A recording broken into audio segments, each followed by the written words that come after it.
Oke. Selamat siang teman-teman. Siang.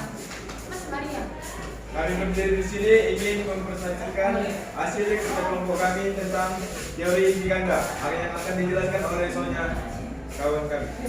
Baiklah, kami akan menjelaskan hasil dari kerja kami dan kelompok kali ini, yaitu mengenai teori inti ganda yang ditemukan oleh Charles Harris dan Edward Bowman pada tahun 1945. Pembahasan yang kami akan sampaikan pada hari ini itu adalah dari latar belakangnya, struktur kekurangan kota teori inti ganda, cara berlakunya teori inti berganda, dan kelemahan teori inti berganda. Latar belakang teori inti berganda ini merupakan teori yang dikemukakan seorang ahli geografis yaitu Harris dan Bowman pada tahun 1945. Mereka berpendapat walaupun pola konsentrikis dan sektoral berada dalam wilayah kota, namun kenyataannya lebih kompleks dari yang ditemukan oleh teori Bucharest dan Stock. Teori ini lahir disebabkan oleh munculnya pusat baru masing-masing memiliki fungsi menjadi pusat pertumbuhan. Pola inti berganda ini menyatakan bahwa suatu kota dibentuk oleh pusat-pusatnya kegiatan fungsional yang tersebar dan masing-masing pusat memiliki peranan penting di dalam kota. Pertumbuhan kota berawal dari pusat yang berkembang kemudian menjadi bentuk kompleks karena muncul nukleus baru seperti kutub pertumbuhan seperti terminal bus, perguruan, dan gedung tinggi. Struktur industri, bandara, dan stasiun dan sebagainya. Yang kedua, kami akan membahas struktur peruangan kota dalam teori inti berganda yang dimulai dari satu pusat kegiatan seperti gedung ini. Gedung ini adalah daerah yang menjadi pusat kegiatan transportasi dan kegiatan pelayanan seperti penerbangan dan lainnya. Yang kedua adalah teori grosir. Nah, ini dia. Zona yang kedua yaitu daerah grosir atau manufaktur. Daerah ini digunakan untuk perniagaan dan industri, sehingga zona ini memerlukan jasa angkutan dan transportasi yang memadai dekat dengan pusat pasar tenaga kerja.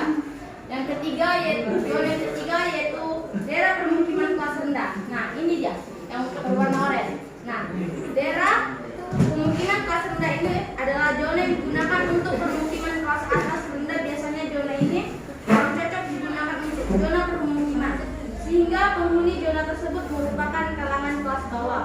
Zona ini biasanya berdekatan dengan rel kereta api, pabrik, ranch, dan kurang baik. Nah, makanya dia dekat dengan zona kedua, karena memang ini kurang cocok apabila berdekatan dengan yang gedung atas. Yang kedua adalah zona ketiga adalah daerah permukiman kelas rendah, kelas menengah. Zona ini dikatakan lebih baik dibanding zona rendah. Nah, kita kan tahu di mana-mana kalau ada menengah berarti ada bawahnya. Jadi ini lebih baik dibanding yang pertama. Fasilitas maupun fisik, baik itu dari bentuknya maupun fasilitas yang ada di rumahnya. Selain itu rata-rata penghasilan zona menengah lebih tinggi dibanding kelas bawah. Yang ke zona kelima yaitu daerah permukiman kelas atas. Kondisi di zona ini memiliki fasilitas yang lengkap. Namanya udah zona atas, berarti udah lebih dari yang menengah juga. Yang lengkap secara fisik maupun lingkungan. Dia pun memadai menjanjikan kehidupan yang aman, tentram, sehat, dan kondusif. Di zona ini hanya memiliki penghasilan tinggi yang dapat memilikinya. Yang bergaji tinggi seperti yang kita ketahui lah ya, yang memiliki profesi-profesi sehingga mereka memiliki gaji tinggi sehingga mereka bisa mendapatkan rumah yang layak. Zona ini dapat dikatakan jauh dari pusat kegiatan industri. Yang ke zona ke-6 yaitu daerah manufaktur berat, yaitu ini yang kecil ya. Zona ini merupakan daerah pabrik besar, sehingga zona yang dekat dengan daerah ini biasanya mengalami permasalahan seperti pencemaran, kemacetan, kebisingan, dan hal-hal lainnya. Namun dibalik itu semua, daerah ini memiliki lapangan pekerjaan yang sangat baik. Yang ke zona ke-7 yaitu daerah luar pusat kegiatan. Nah, ini dia. Daerah ini merupakan pusat niaga yang berada di pinggiran kota dan daerah yang memenuhi kebutuhan daerah zona 4 dan 5, yaitu zona permukiman kelas menengah dan permukiman kelas atas. Yang zona ke-8 yaitu permukiman suburan, tempat tinggal di daerah pinggiran. Daerah ini merupakan seperti ini. Daerah ini merupakan tempat tinggal bagi bekerja di pusat kota maupun begitu lama kelamaan zona ini akan berkembang memiliki fungsi seperti pusat perbelanjaan dan perkantoran sebagai berikut. Yang kesembilan adalah ini. Kesembilan, daerah industri di daerah pinggiran. Zona ini digunakan untuk industri yang di pinggiran, walaupun begitu zona ini dapat dijangkau dengan transportasi yang memadai dan prosesnya.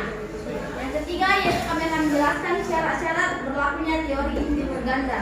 Memiliki ada dua, yaitu daerah yang memiliki variasi lingkungan yang besar, khususnya lingkungan fisik seperti keadaan topografi, air dan sebagainya.